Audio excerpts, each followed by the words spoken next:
What's the chow, Chinchow's LanturnJoe here, and welcome back to another episode of the Pokemon Sacred Gold Egglocke. In the last episode, we got our third gym badge, the plain badge from Whitney, and in today's episode, we're going to be advancing further on and getting to Ecruteak City, hopefully.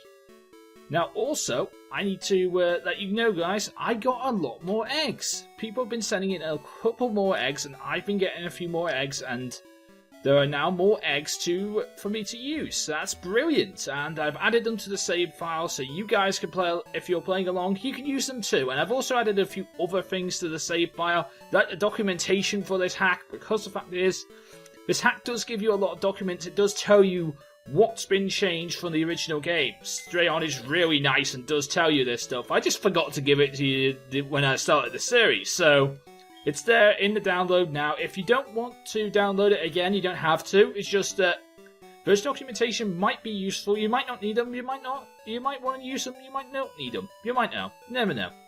Anyway, it doesn't tell you like gym leader levels and anything. It just tells you what's changed, and then that's all. Anyway, this is our team really quickly. We have Criminal level 33 with Thunder Wave, Psybeam, Shockwave, and Water Pulse. We have Elmer level 33 with Body Slam, Headbutt, Ice Shard, and Head Smash. We have Toomey level 33 with Feint Attack, Shadow Sneak, Recover, and Cut. We have Spooner level 33 as well with Psybeam, Thunder Punch, Recover, and Reflect. We have Natsu level 34, almost close to evolving into an Infernape, which would be absolutely amazing with Moth Punch, Blaze Kick, Flame Wheel, and Thunder Punch. And we have the Professor level 33 with Tackle, Signal Beam, Recover, and Psybeam. And he's shiny as well, so that's really cool. Anyway, in today's episode, we will be advancing on, but first, I have to tell you some things. I may have made a doo-doo over the last couple of episodes. Because the fact is, I forgot that I did record those episodes. I did record me hatching. It did record me catching a load of Pokemon back in Violet City. But I didn't actually save the recording. Technically, those 4 routes don't count. So, in order, sadly, that means I can't use. That would mean I couldn't use Wildfire and I couldn't use the Professor. But instead, what I've decided to do is I've decided to swap the Professor out for this Roselia here, and I swapped Wildfire out for the Ditto that we caught in a couple of episodes ago. So they're all sorted out now. That is why Wildfire is now a Quilava and not a Chinchow. A Cyndaquil site. And to help repay for this, I am very, very sorry. So, with this in mind, I'm going to sacrifice the next 3 routes. Meaning, in other words, I'm not going to catch a Pokemon on the next 3 routes. Either I have to catch it and throw it into the qualifications box, which I have now made, or I have to kill a Pokemon on that route deliberately to sacrifice those routes. Because I'm not allowing myself to get an encounter for the next 3 routes to help repay for this.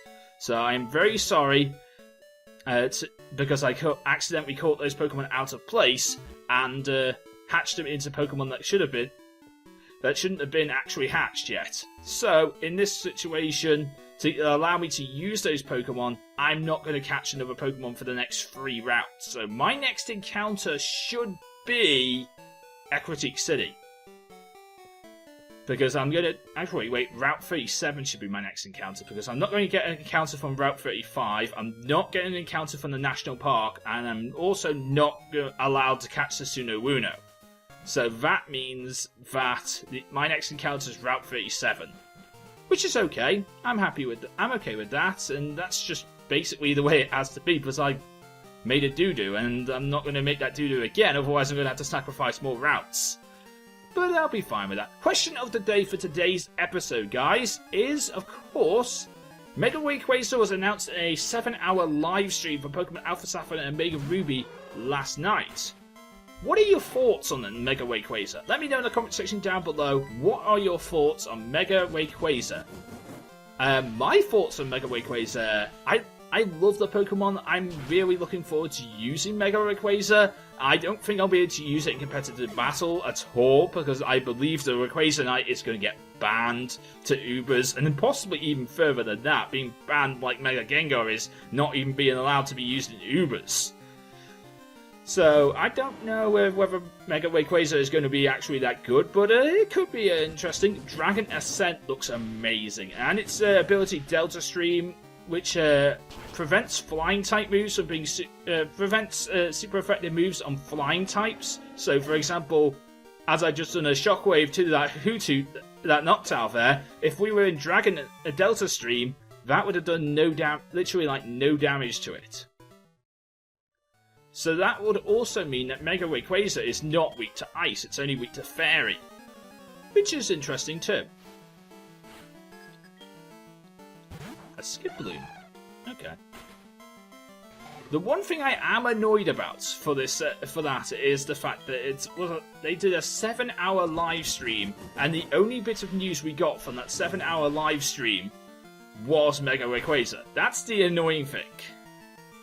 So I'm a little annoyed about that. I mean, come on, 7-hour live stream, and the only bit of news you're going to tell us is about Mega Rayquaza. You could have told us a hell of a lot more, especially since you were supposed to have an hour of the last hour of the live stream was supposed to be dedicated to new news and stuff we hadn't heard about Pokemon Alpha Sapphire, Omega Ruby. Yet we got like a 5-minute feature on it, and then everything went back to normal like nothing happened.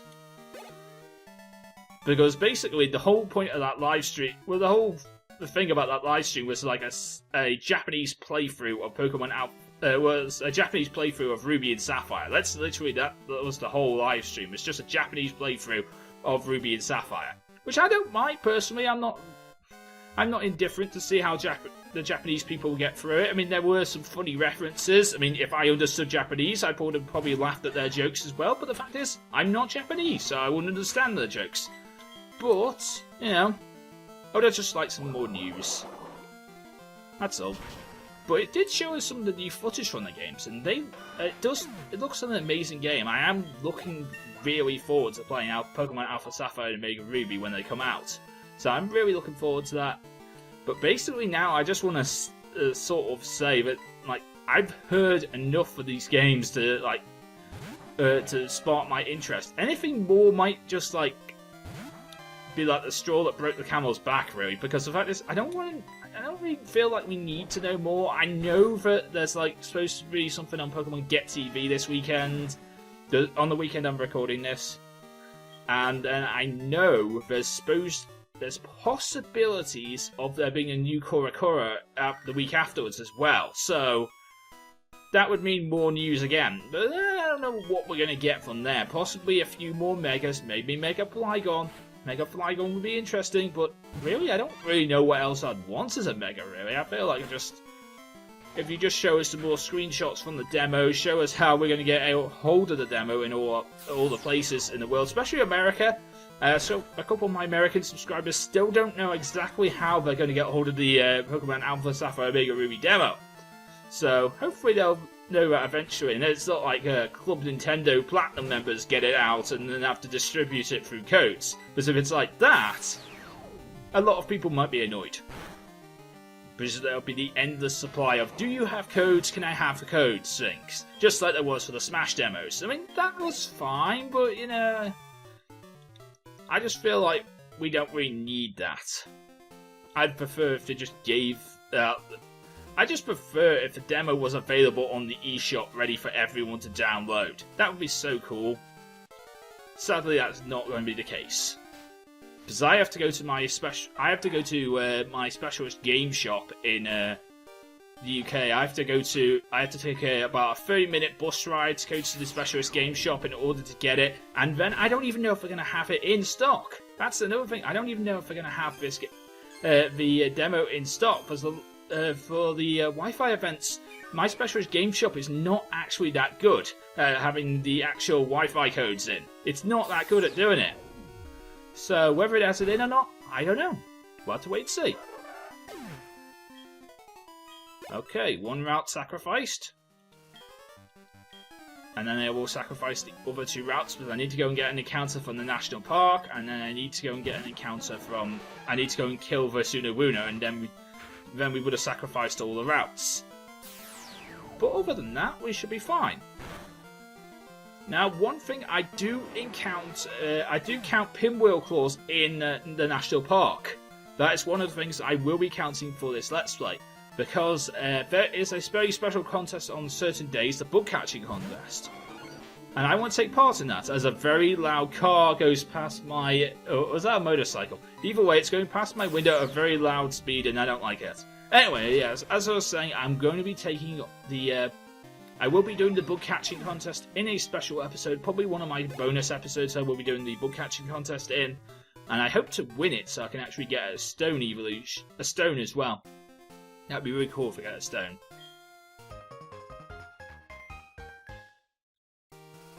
I'm learning that I need to take as many phone numbers as I can get, because the fact is, phone numbers relate to stones, and the stones are really useful. Especially when you have Pokemon that evolve via stones. Because I do have a few Pokemon that need to evolve via stones. And I have to figure out a way of me evolving...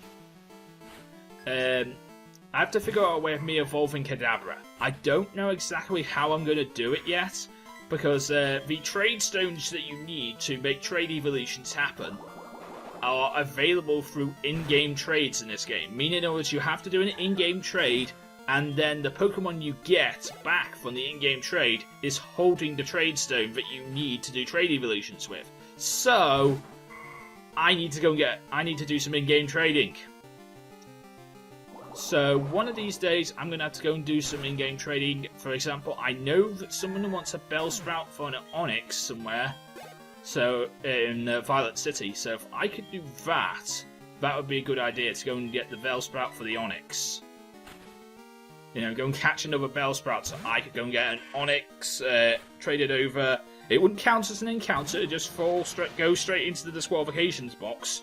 But it would allow me to evolve Kadabra, and that's what I want. More than anything in the world, that's what I would like to do. I'd like to evolve Kadabra, and it's the exact same thing with any other trade evolutions. Like if I had a Machop, which evolved into a Machoke, and then a Machamp, I'd have to go and get an in-game trade for. I'd have to go and get a requested Pokemon, and then trade it for an in-game Pokemon, so that I could get another trade stone for that. Okay, so I need an encounter from here, and I need to kill it. Actually, I don't mind killing this. You know, it's a male Coneby, that's fine. Proving up. Shockwave for male Coneby.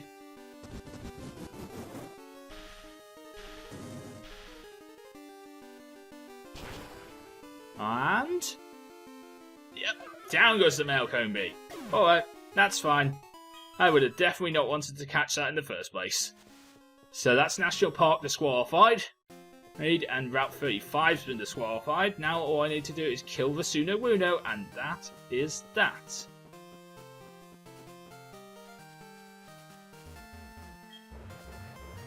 It's an odd tree. Would you like to use a squirt bottle? Yes, I would. Joe used a squirt bottle.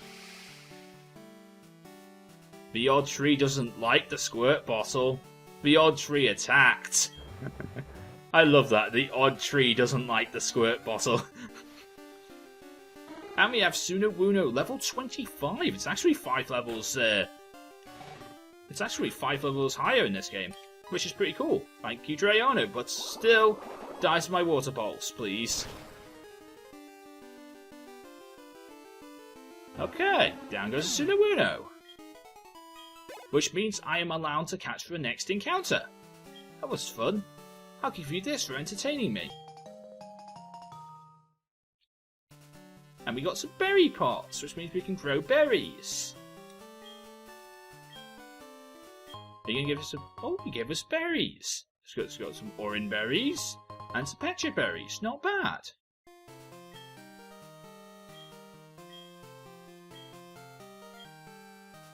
Now, I know I need to grow berry. I do need to grow some orange berries for the milk tank that's coming up at the Moo Moo farm. That would be real useful to grow berries for that, because basically if I grow berries for that, then I can go and get all the Moo Moo Milk I want, hopefully, because I think you can buy Moo Moo Milk in this game. For like 500 quid, they gave 500 Poké Dollars, you get Moo Moo Milk, so that'd be pretty cool.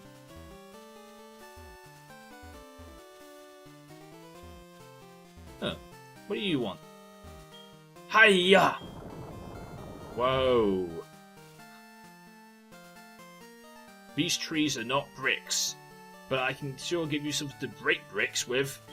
TM31! Brick Break! Yay! Brick Break is actually for breaking barriers. It destroys light screen or reflect. Okie dokie, not bad. And a Hyper Potion, even better. Okie dokie, and we are on Route 37, which means our next encounter is actually ours to keep. In other words, if I catch a Pokemon, I can hatch it. And I actually do have a lot of hatches to make now, because we got the Turtwig a couple of episodes back when we entered Goldenrod City, so we can have that as an encounter. Plus, we've got the 6 fossil Pokemon that I think are all encounters we can have as well, so that's a lot of Pokemon. Please stop using Fake Tears. I don't want to deal with Fake Tears. I don't need my special D to go down, and I especially don't need my attack to go down as well, since I'm hitting you with a physical attack. That's really annoying that you seem to be doing that. Wow, that does not very much to you. But the Body Slam did nicely, and it paralysed. Paralysing electric types. That is something that X and Y has frankly taken away from me, and I'm annoyed about that. But it's still pretty cool. I'm happy with the paralysing electric types right here in Gen 4. Down goes the Plusle. Minun is still alive somehow, even if with a sliver of HP. Die, Minun. Okay, Volt Absorb's making your attack useless. Bye-bye. Down you go, Minun.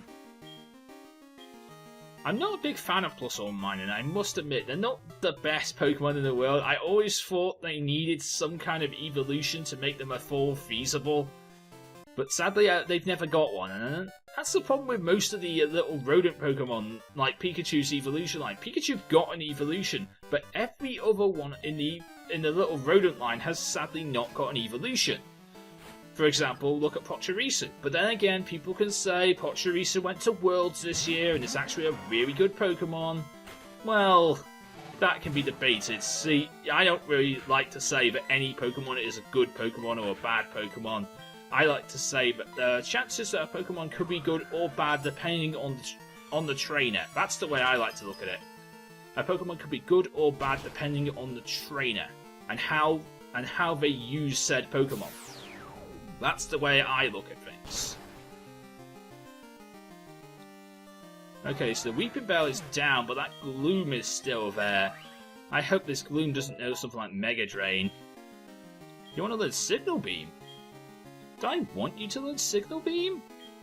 Because that'd be pretty cool. That's a Bug-type move. As an ambulance goes past my place now. No, I'm going to get rid of Thunder Wave, and you're going to learn Signal Beam. Mega Drain. Oh dear. Oh dear. Elmer.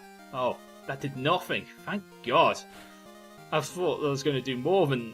I thought it was going to do a lot of damage, but it didn't do a lot of damage, which is good. I want to go and do that, and then... Elmer, could you Ice Shard and get that darn Gloom away? And actually kill the Gloom this time? I'm guessing if Ice Shard was Stab, you were an Ice Ground type, that would have actually got rid of the Gloom. That extra 5% of health there that kept the Gloom alive is because of the fact that, well, it's not Stab.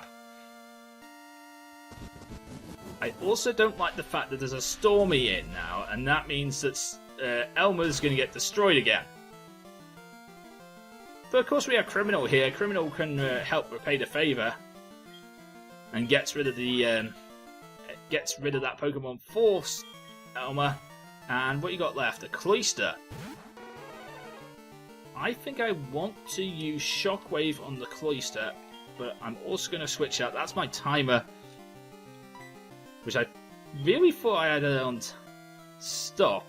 I thought I had it on silent, but I guess I didn't. Anyway, that's my timer saying I need to start wrapping this episode up eventually. So I'm going to start doing that after this battle because we're almost at Ecruteak City. So as soon as we get to Ecruteak City, I will start wrapping this episode up. So I'm going to start using a timer so I can actually remember that I'm supposed to have like 20 to 25 minute episodes at the most. So hopefully I'll remember to put the phone on silent next time so it doesn't make sounds. So I actually have a timer that doesn't make a sound, just like rumbles or something, so I know it's time. Or make some kind of light display. Because my phone's supposed to be on silent right now. Okay, we are in Ecruteak City. Actually, I should probably go get an encounter first, but I'll leave that for the next episode. Hi, I'm Bill, and who are you? Oh, Joe, huh? You know what? I'm the one who developed the PC system that transfers Pokemon. I couldn't have done it alone, though. For example, there's a girl in the Hoenn region that you might know already. Her name's Lynette. She made the Pokemon storage system easier to use. My friends all over the world are working hard to improve the PC storage system and Pokemon trade and storage systems. I have to go back to Goldenrod City to see my folks. Bye-bye. Okie dokie. Bye, Bill. And I'm going to go heal up, and we're going to end today's episode right here in the Pokemon Center of Ecruteak City. So if you enjoyed today's episode, please leave a like, comment, and subscribe. Answer today's question of the day, which is, of course, is... what are your opinions on Mega Rayquaza? And let me know about what you think of the 7-hour live stream that we saw this week. And also, maybe... I was trying to figure out something else, but you know what? Never mind. Anyway, until next time, I'm Lantern Joe, and I am out. See you again.